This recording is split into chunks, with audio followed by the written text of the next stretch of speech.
começar com uma leitura de Ageu, capítulo 2, versículos de número 6 ao 9. Assim diz o Senhor dos Exércitos: ainda uma vez, daqui a pouco, farei tremer os céus e a terra, e o mar, e a terra seca, e farei tremer todas as nações, e virá o desejado de todas as nações. E eu encherei essa casa de glória, diz o Senhor dos Exércitos. Minha é a prata, meu é o ouro, diz o Senhor dos Exércitos, e a glória desta última casa será maior que a da primeira, diz o Senhor dos Exércitos. E neste lugar darei a paz, diz o Senhor dos Exércitos. A primeira coisa a gente notar neste texto, caso você não tenha reparado, é que quem está dizendo essas palavras é o Senhor dos Exércitos. Deus, através do profeta Ageu, está dizendo para o povo: não há dúvidas no que está sendo dito, não há incertezas no que está sendo dito, porque essa palavra vem do Senhor dos Exércitos, aquele que não mente, aquele que não erra, aquele que não se engana. E eu estou fazendo uma promessa. Isso aqui é uma inauguração, é um templo que está sendo inaugurado. E Deus está dizendo: eu farei tremer, a partir daqui, esse é o epicentro, eu farei tremer toda a terra. O desejado das nações irá chegar. A glória desta casa será maior que a glória da primeira, e daqui a paz será revelada para todo mundo. Mas antes de falarmos dessa inauguração, irmãos, templos são levantados e templos caem. Eu gostaria de falar com você, ou te levar rapidamente para os dias finais deste mesmo templo que aqui está sendo inaugurado, e feita uma promessa de paz, está sendo feita uma promessa de segurança, uma promessa de felicidade. Mas quando nós vamos para Mateus, capítulo 24, nós vamos encontrar esta mesma casa já no seu momento de declínio. O evangelista Mateus, no capítulo 24, versículo 1 e 2, ele diz assim: e quando Jesus ia saindo do templo, aproximaram-se dele os seus discípulos para lhe mostrarem a estrutura do templo. E Jesus, porém, disse: vocês estão vendo isso? Não vai ficar pedra sobre pedra que não seja derribada ou arrancada do seu lugar. Alguns anos depois, não se passaram muito tempo, um imperador romano chamado Tito, ele cercou Jerusalém. As pessoas em Jerusalém ficaram sem ter o que comer, ficaram sem ter o que beber, e os historiadores dizem que elas morriam nas escadarias do templo, tentando acessar o templo. Pessoas eram assassinadas nas ruas, enquanto iam na direção do templo. Os historiadores vão dizer que muitos corpos eram encontrados já com o rigor mortis, mas os seus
Jesus disse para os seus discípulos: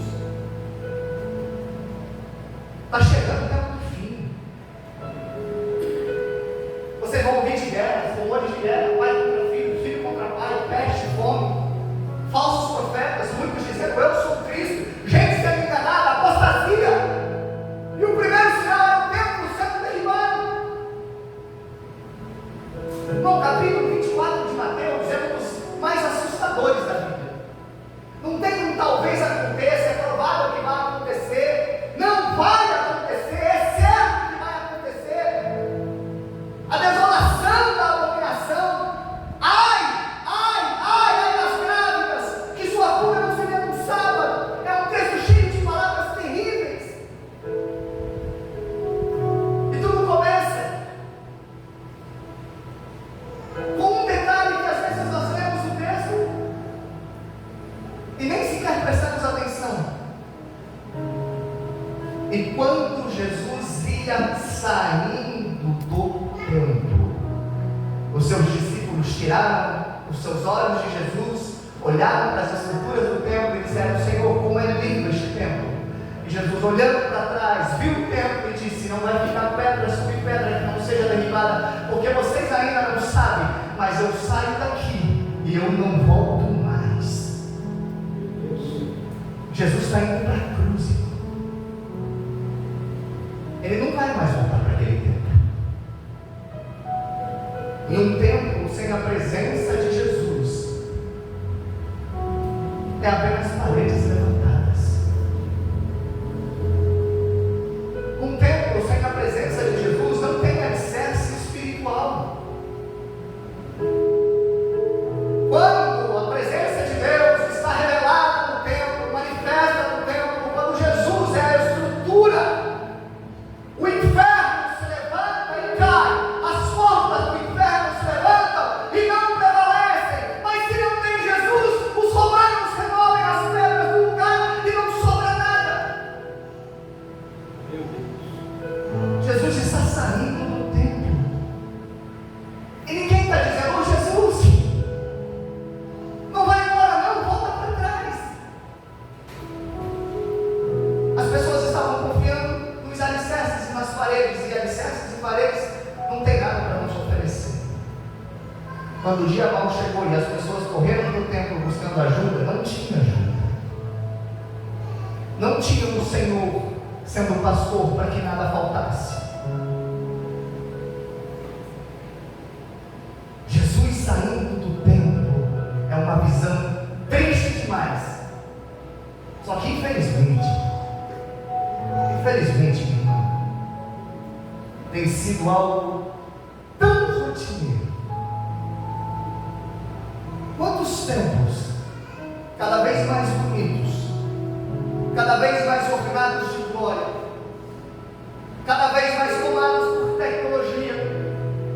Mas se você abrir os olhos espirituais naquele lugar, procurando Jesus, você não encontra, porque Jesus já saiu. E ninguém foi na porta e disse: volta, porque a tua presença é o que nós temos de mais importante. Aleluia.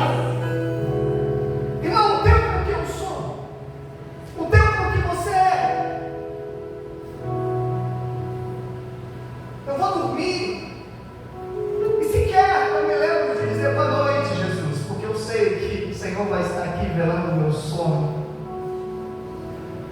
Ou eu acordo pela manhã, pego meu celular para ver se tem alguma mensagem e esqueço de dizer: bom dia, Jesus, bom dia, Espírito Santo, bom dia, meu Deus, meu Pai, obrigado pelas setas, pelas ciladas, pelas pragas que vieram na noite, mas quando chegaram até a minha casa, encontraram o seu braço forte, dizendo: aqui, entra, porque estes são os meus.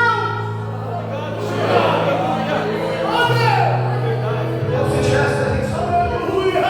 Oh meu Deus, obrigado, Senhor Jesus. Vão sobrar paredes, às vezes bonitas, bem construídas, alicerces, Obrigado, Senhor Jesus. que qualquer vento derruba. Que os romanos que viram, e não fica pedra sobre pedra que não seja derribada. Mas o fim deste tempo é triste. O início é bonito. O povo está voltando do exílio. O templo de Salomão foi destruído. Mas o povo quer levantar uma casa nova para adorar a Deus. Eles já não vão ter mais a arma para colocar no Santo dos Santos. Não vai ser mais a mesma coisa. Mas vamos construir uma casa para nós adorarmos ao Senhor. E aos trancos, barrancos, eles constroem o templo. E no dia que eles vão inaugurar aquele templo, os anciãos choravam de tristeza, dizendo: perto do templo de Salomão, isso aqui parece uma cabana. E os mais jovens choravam de alegria. Finalmente nós temos um lugar para adorar a Deus.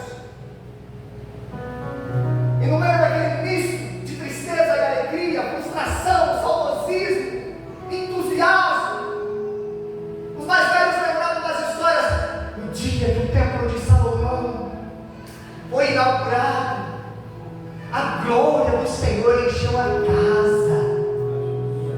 Nossos antepassados viram a nuvem tomando conta. E nessa inauguração aqui, cadê?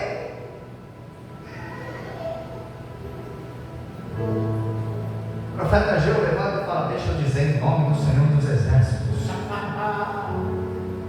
Para de chorar. Aliás, aquele povo que voltou do exílio era um povo chorão. Irmão, chorar na presença de Jesus não é ser chorão. Jesus gosta de coração quebrantado, não de crente birrento. Aquele povo chorava demais. Deus levantou o profeta a nós e falou: gente, a alegria do Senhor é a nossa força. Aleluia. O carvão chorar não é no travesseiro, só Jesus está vendo. No restante do tempo, a alegria do Senhor me fortalece. Aleluia. Está desmoronando em volta, mas eu estou de pé. Cai 1000 de um lado, 10.000 do outro, mas eu não sou atingido. A alegria do Senhor me fortalece. Então vivemos o cumprimento da palavra de Jesus. Guerra, rumor de guerra, peste, terremoto, desespero, fome, apostasia. E a gente se lembra que ele disse: olhai, não tenham medo, porque aquele que perseverar até o fim será salvo. Então a gente continua de pé. Aleluia. Não deixe de chorar em volta, fica de pé. Aleluia. Aleluia. Postura. Obrigado, Senhor Jesus. Enxuga a lágrima de alguém. Essa semana nós fomos no velório. A mãe de uma amiga nossa faleceu. Chegando lá, encontrei um grande amigo meu, pastor Éder. Irmão, quando você encontra alguém que é de Jesus, não interessa como a conversa começa, mas ela logo vai virar uma conversa sobre Jesus, pastor. E nós estávamos ali, e ele dizendo: o último culto fúnebre que eu fiz, Deus me deu uma palavra pesada, dizendo: olha, tem um versículo na Bíblia que diz que Deus limpará dos nossos olhos toda lágrima. E eu trouxe uma palavra dizendo: mas será que nós, em vida, fazemos algo por merecer, por justificar que Deus limpe dos nossos olhos as lágrimas? Enquanto nós conversávamos, Deus visitou o meu coração e eu disse para ele: pastor Éder, de que lado eu vou estar no céu? Porque toda lágrima é provocada por alguma coisa ou por alguém. Quando Deus limpar dos olhos a tua lágrima, Ele vai estar tirando dos seus olhos as lágrimas que alguma coisa ou alguém provocou.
Que a alegria do Senhor te fortaleça a cuidar de alguém, a limpar as lágrimas de alguém.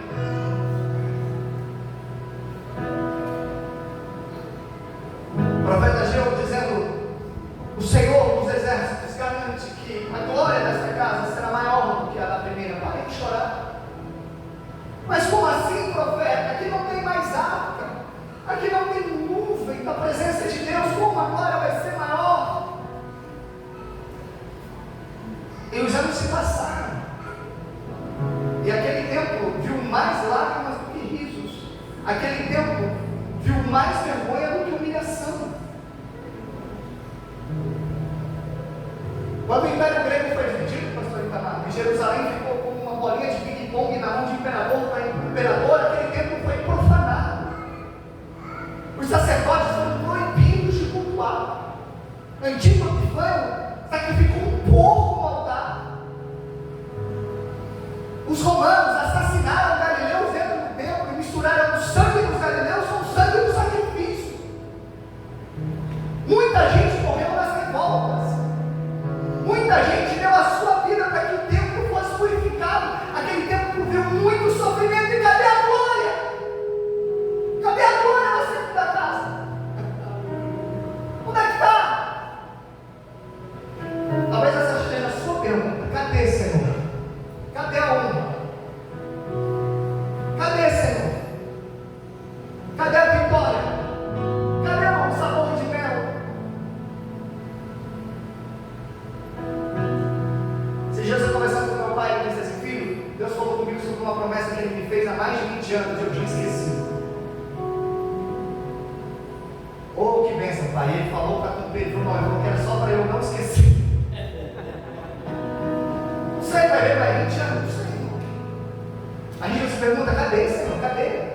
A fila está andando, a gente vê gente que chegou ontem passando. Cadê agora, Senhor? Só tem humilhação. Irmão, aquele templo foi judiado, aquele templo foi abandonado, aquele templo foi humilhado. O templo sofreu e nada de glória. Já sobre a culpa dos romanos, Herodes, o aliás dos Herodes, promoveu uma reforma no templo. Foram mais de 60 anos mexendo no templo para deixar ele mais bonito, mais vistoso.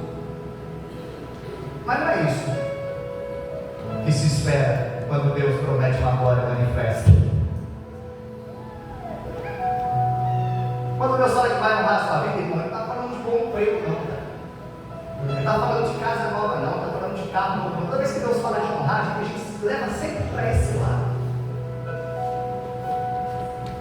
A maior honra que você pode ter é ter a sua vida colocada no centro da vontade de Deus, para cumprir o propósito para o qual você foi chamado.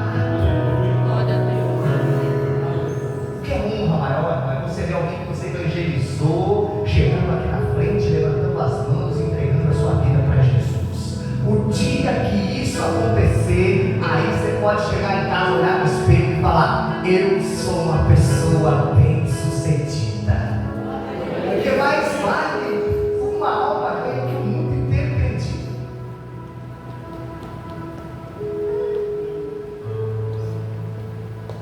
Muitos anos se passaram.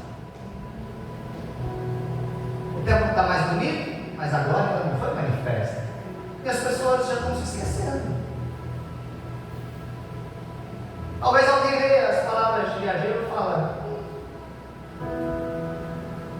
história. Talvez fosse num sentido metafórico. Talvez fosse de uma forma figurada. Talvez a gente não entendeu a mensagem. Esse tempo não vai ver glória. Os mesmos romanos que estão permitindo que o templo sejam reformados são os romanos que vão revirar as pedras. E cadê a glória? Bom, preciso te levar para mais um salto no tempo.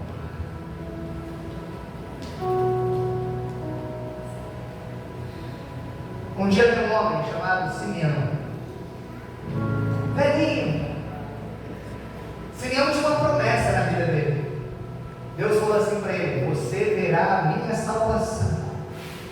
E a vida passou, irmão. O Simeão está velho, ele não está vendo nada. Ele está vendo o tempo, sendo bandido, ele vai achando cambistas, ele está vendo um povo que agora para um lado vai, o coração está longe, mas a promessa em si ele não vai cumprir. Mesmo assim, todos os dias, ele sobe ao templo para orar, adorar a Deus e esperar um dia que os olhos dele verão a salvação do Senhor. É ao mesmo tempo, ele está reformado, mas é ao mesmo tempo de Ageu, irmão. Um dia, ele acorda bem mal, ele está se sentindo bem. Talvez ele fale para a esposa: bem, hoje eu não vou no templo não, eu estou me sentindo bem. Ela acha estranho, fala: não sei, não vai no templo, não sei, hoje eu acho que eu não vou. Aí eu fico imaginando que ele sentou na sala da casa, pegou um pergaminho, o pastor estava para ler, não vou no tempo, mas vou ler o pergaminho. Vou ler o pergaminho do profeta Isaías, estou conjecturando. Aí ele abre e começa a ler: porque um menino vos nasceu, um filho se vos deu, e o seu nome será maravilhoso. E o coração está queimando, conselheiro, Deus forte, Pai da eternidade, príncipe da paz. O coração dele está queimando, o povo começa a tremer. Ele se levanta e fala: mulher, vamos para a casa de Deus. Movido pelo Espírito Santo, Lucas capítulo 2, ele subiu ao templo. Obrigado, Senhor. Você já ouviu o do Espírito Santo dizendo: vai no culto, vai na reunião, vai na oração. Se você não foi, eu tenho que te contar uma notícia ruim. Você perdeu uma baita de uma bênção, você perdeu um milagre. Porque quando o Espírito de Deus te move na direção de um propósito, vá. Não se deixe vencer pelo cansaço, não se deixe vencer pelo desânimo, não se deixe vencer pela fadiga. Simplesmente se levante e vá, porque o Espírito de Deus está te levando para um encontro com o Senhor. Ele sobe no templo. Lá na porta ele encontra a irmã Ana, veinha também, profetiza, pede oração, vem calejado. Eu imaginava um pouquinho de cabelo, pessoal. A Ana está lá e os dois começam a falar. Estava lendo o texto de Isaías. O Messias, Deus me lembrou da promessa. Talvez ela tenha dito: eu estava lendo Miqueias. Ah, Belém, posta que a menor das capitais de Judá, de ti sairá o que será Senhor em Israel, cujas saídas são desde os tempos antigos, desde os dias da eternidade. Meu coração está queimando, o meu também. Enquanto eles estão conversando, subindo a escadaria do templo, vem um casal. Nessa mesma escadaria, Ageu olhou para o povo e disse: ouçam a voz do Senhor dos exércitos, a glória desta casa vai ser maior do que a glória da primeira. Mas a primeira tinha mármore, a primeira tinha ouro, a primeira tinha prata. Eu sou o Senhor, Deus do ouro e da prata. Não é sobre isso que eu estou falando, não, sobre maior. A minha glória é muito maior que ouro, é muito maior que prata.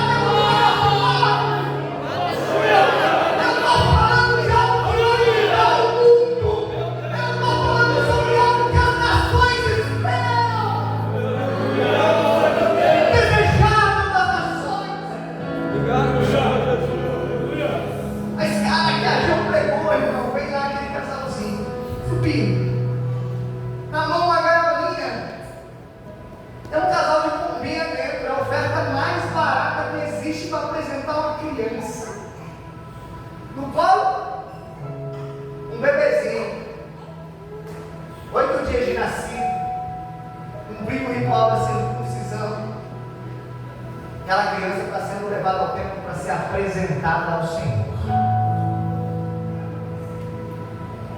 Vem lá. Simeão recebe o casal,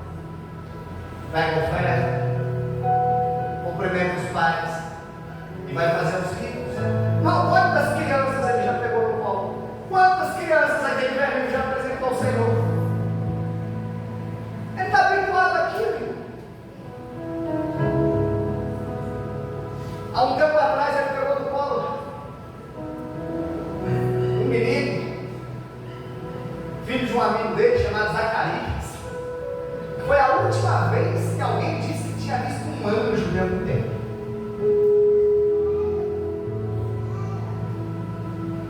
Não, anjo é bom, mas a gente não está aqui para servir, adorar e reverenciar anjo, não. Quando Deus disse para Moisés: Moisés, vou mandar um anjo com você. Moisés olhou para ele e falou: se eu mandar um anjo, eu não saio do lugar, porque sem a sua presença eu não vou. Zacarias um anjo, é o mais perto que vai chegando da glória, é um anjo. Mas esse casal está trazendo um menininho. Aquele velho pega a criança no colo, e quando ele olha para a criança, ele começa a chorar.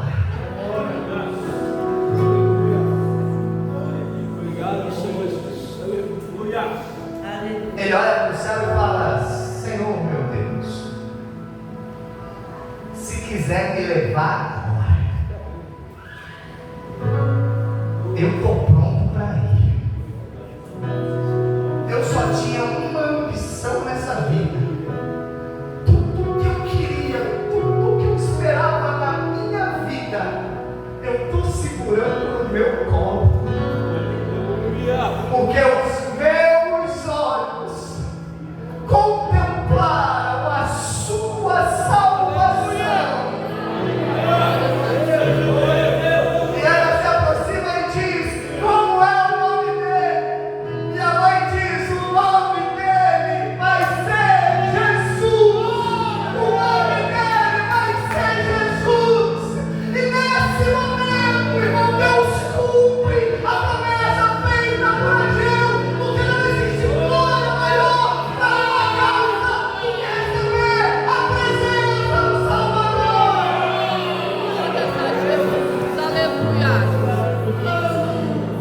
Essa é a glória da nossa vida, é a glória da nossa existência, é a presença de Jesus. Desceu nuvem, desceu anjo, tudo isso é muito bonito, mas nós recebemos a presença de Jesus. Jesus pisou nessa casa. Não tem glória maior. Obrigado, Senhor Jesus. Aleluia. Obrigado, meu Senhor.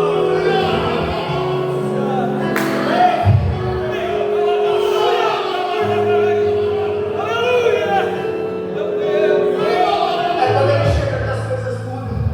Obrigado, Senhor.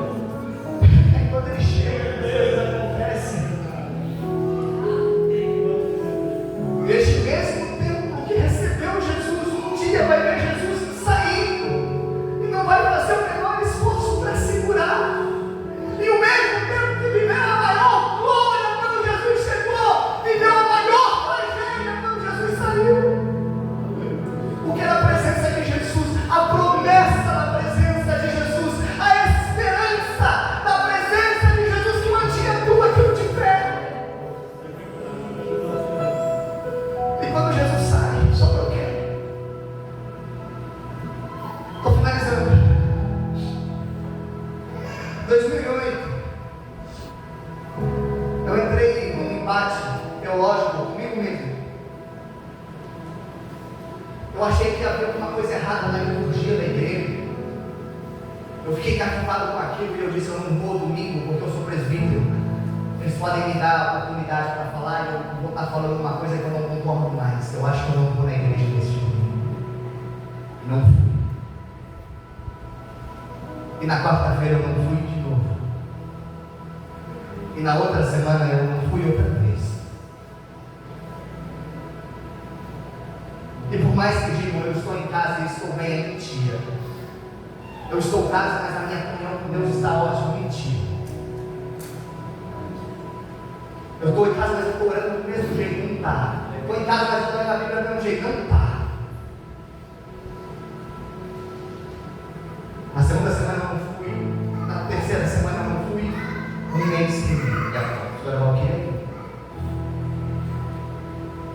2 meses sem ir na igreja, presbítero, 3 meses sem ir na igreja, 4 meses sem ir na igreja. Eu vivi a maior derrota, aquela que mais me dói, domingo à noite, 4 meses indo para a igreja, estou em casa, lendo a Bíblia, orando, não, assistindo Dança dos Famosos. Minha esposa na igreja, ela foi com a mãe dela morava do lado da nossa casa, por volta das 8 horas da noite, no portão da casa da minha sogra, mas desesperado. Saí, olhei para fora, uma pessoa, uma moça, olhar desesperado, cabelo, disse assim: é aqui que mora uma mulher que é crente? E eu falei: é mesmo que ela mora. Será que ela pode ir lá em casa fazer uma oração? Meu Deus. Eu falei: o que está acontecendo? Ela falou: olha, a minha mãe está agindo de um modo muito estranho, a minha mãe está forte, empurrando todo mundo, quebrando os móveis, falando umas palavras que vai matar todo mundo. Eu falei: ai, Jesus. Ela falou: todo mundo que foi lá não resolveu, nem a polícia resolveu, ninguém está resolvendo nada, mas falaram para mim que os crentes resolvem. Sabe o que eu falei para ela? Então, a moça que é crente, ela foi na igreja. E o marido dela, ele foi na igreja também, que era o meu sogro. Aí ela me disse: não tem nenhum outro crente aqui que pode ir?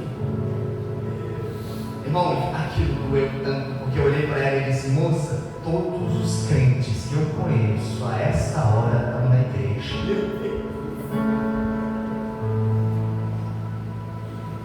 E ela saiu, irmão, desesperada, na busca de alguém. E eu voltei para dentro da minha casa, dobrei o meu joelho na sala e comecei a chorar. Que lixo de crente eu sou, que lixo de obreiro eu sou, que lixo de presbítero eu sou. O que eu estou fazendo aqui? Oh Deus! Oh meu Deus! Oh meu Deus! Quando o Zadoco na arca morreu,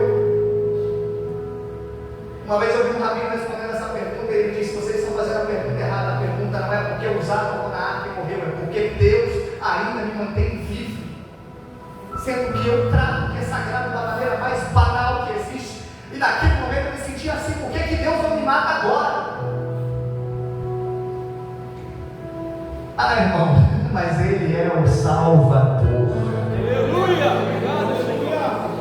Obrigado, Senhor! E ajoelhado naquele chão, a minha cara com porra, a lágrima caindo, o Espírito Santo me visitou de uma forma, dizendo: eu não te abandonei. Foi você que virou as costas. Ei, eu não saí do teu plano ainda, estou na escadaria. Se você gritar: ei, vem, fica, me usa, a casa é sua, eu vou voltar.